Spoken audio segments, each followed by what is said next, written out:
Selamat datang di Asinyata Platform Merdeka Mengajar. Salam pembelajar sepanjang hayat.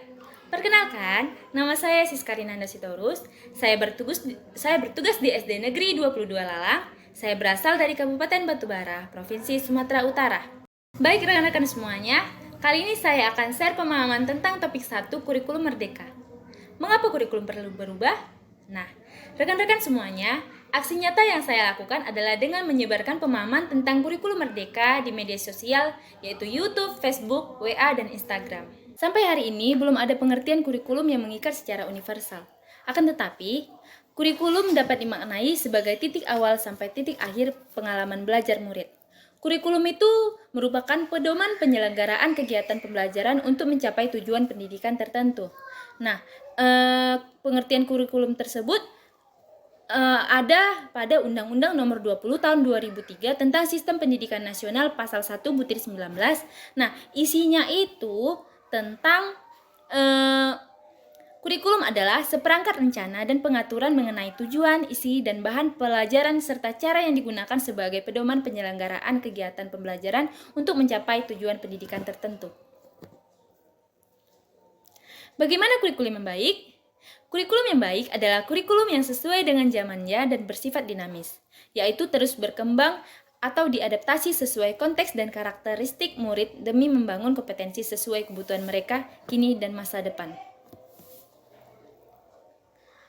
Ada dua hal utama yang ada pada kurikulum yang perlu digarisbawahi. Yang pertama, kompetensi apa yang akan dimiliki murid sebagai proyeksi masa depan. Yang kedua, bagaimana cara mewujudkan atau mencapai kompetensi murid itu. Maka, bahwa murid menjadi acuan dari kurikulum itu sendiri sangatlah jelas, di mana kemerdekaan murid dalam belajar sebagai jantung dari pengembangan kurikulum itu sendiri. Peran dan fungsi kurikulum. Peran kurikulum yaitu sebagai pedoman dan acuan kita dalam pembelajaran. Ada 3 peranan kurikulum yang dapat kita maknai. Yang pertama, mewariskan nilai dan budaya masyarakat yang relevan dengan masa kini. Yang kedua, mengembangkan sesuatu yang dibutuhkan saat ini dan masa depan. Yang ketiga, menilai dan memilih sesuatu yang relevan sebagai kontrol sosial. Sementara fungsi kurikulum bagi guru adalah untuk memandu dalam proses belajar murid. Alasan perubahan kurikulum. Perubahan dan perkembangan yang terjadi begitu cepat saat ini menuntut kita untuk selalu siap beradaptasi dengan perubahan tersebut dengan meningkatkan beberapa kompetensi tertentu. Kompetensi tidak hanya fokus pada aspek kognitif, sikap psikomotorik, tetapi juga ada nilai yang melengkapi kompetensi murid. Saat ini, kualitas literasi dan numerasi, kesehatan mental, dan sosial emosional murid merupakan pondasi atau prasyarat yang diperlukan murid untuk membangun kompetensi transformatif dengan siklus belajar antisipasi, aksi, refleksi menuju pembelajaran sepanjang hayat. Jadi, guru dan murid itu adalah pembelajar sepanjang hayat.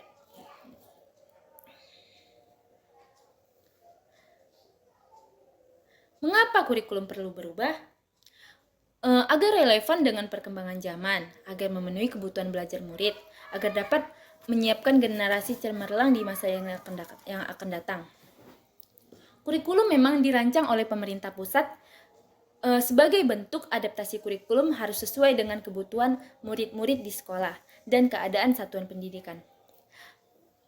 Perubahan terus terjadi di sekitar kita. Hal itulah yang menjadi alasan mengapa kurikulum dari pemerintah pusat harus selalu melalui proses adaptasi dahulu. Caranya dengan merancang KOSP, Kurikulum Operasional Satuan Pendidikan. Nah, perubahan kurikulum ada 16 tahun terakhir.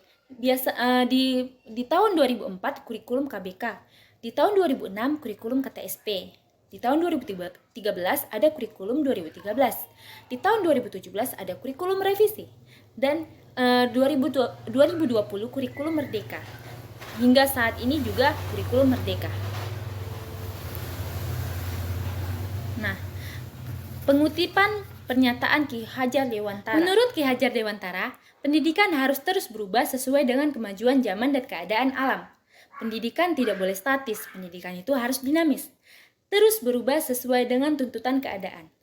Dengan tuntutan keadaan yang dimaksud adalah tuntutan zaman dan tuntutan alam, namun tetap berpijak pada kebudayaan dan nilai-nilai kebudayaan dan kemanusiaan yang nantinya dapat menciptakan generasi atau pelajar Pancasila. Mengapa kurikulum perlu diadaptasi? Nah, dengan keadaan sekolah dan sekitar kita memang berbeda-beda. Murid kita berbeda-beda. Pembelajaran seperti apa yang paling berhasil untuk masing-masing murid kita boleh jadi memang tidak sama. Tapi kita perlu melakukan adaptasi. Misalnya di sekolah kita, di daerah sekolah kita memiliki siswa yang berada di daerah pantai. Sedangkan di daerah perkebunan tidak mungkin kita lakukan pembelajaran yang seperti di daerah pantai. Pelajar Pancasila memiliki 7 tema. Tema yang pertama, gaya hidup berkelanjutan. Pancasila memiliki ada 7 tema. Yang pertama, gaya hidup berkelanjutan. Yang kedua, kearifan lokal. Yang ketiga, Bhinneka Tunggal Ika.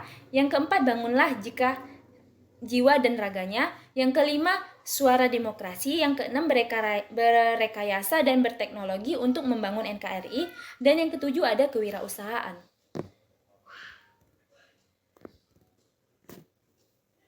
Adaptasi kurikulum. Kurikulum merdeka yang ditetapkan oleh pemerintah pusat dapat diadaptasi oleh satuan pendidikan karena satuan pendidikan memahami betul bagaimana kondisi ekosistem di mana murid berada dan zaman bagaimana murid dididik agar kurikulum yang digunakan relevan.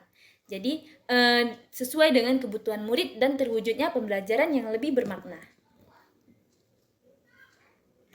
Kurikulum operasional satuan pendidikan atau KOSP. Nah, setiap sekolah, setiap satuan pendidikan dapat menyusun kurikulumnya sendiri yang disebut dengan KOSP.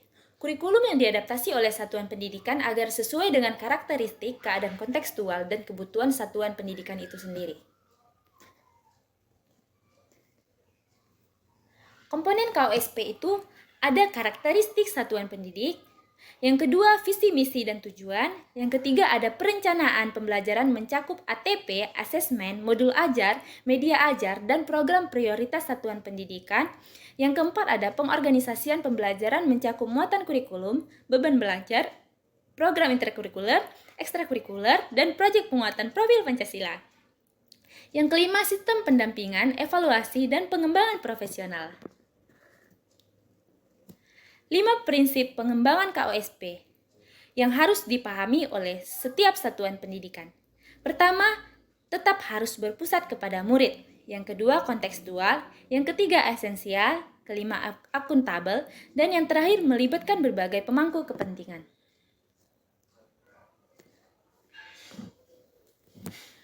Nah, keunggulan kurikulum merdeka ini yang pertama, dia pasti lebih sederhana dan mendalam. Fokus pada materi esensial dan pengembangan kompetensi peserta didik pada fasenya. Jadi, setiap satu fase itu biasanya 1 hingga sampai 3 tahun. Jadi, misal contohnya pada fase C. Fase C kelas 5 dan kelas 6. Jadi, ada 2 tahun pelajaran. Oke. Yang kedua, lebih merdeka. Peserta didik tidak ada program peminatan di SMA. Peserta didik memilih mata pelajaran sesuai minat, bakat, dan aspirasinya. Nah, contohnya di SMP. SMP ada pelajaran wajib yaitu TIK. Yang kedua, guru mengajar sesuai tahap capaian dan perkembangan peserta didik. Sekolah memiliki kewenangan dan mengembangkan dan juga mengelola kurikulum dan pembelajaran sesuai dengan karakteristik satuan pendidikan dan peserta didik. Yang ketiga, lebih relevan dan interaktif. Pembelajaran melalui kegiatan proyek memberikan kesempatan lebih luas kepada peserta didik untuk secara aktif mengeksplorasikan isu-isu aktual terpercaya, misalnya isu lingkungan, kesehatan, lainnya, dan mendukung pengembangan karakter dan kompetensi profil pelajar Pancasila.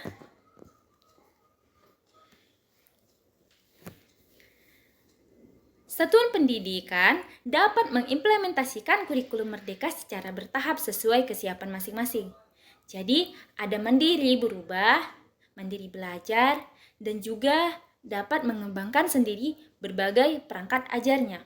Nah, 3 pilihan yang dapat diputuskan Satuan Pendidikan tentang implementasi kurikulum merdeka pada tahun ajaran 2022-2023 menerapkan beberapa bagian dan prinsip kurikulum merdeka tanpa mengganti kurikulum Satuan Pendidikan yang sedang diterapkan. Yang kedua, bisa menerapkan kurikulum merdeka menggunakan perangkat ajar yang sudah disediakan. Dan yang terakhir, dapat menerapkan kurikulum merdeka dengan mengembangkan sendiri berbagai perangkat ajarnya.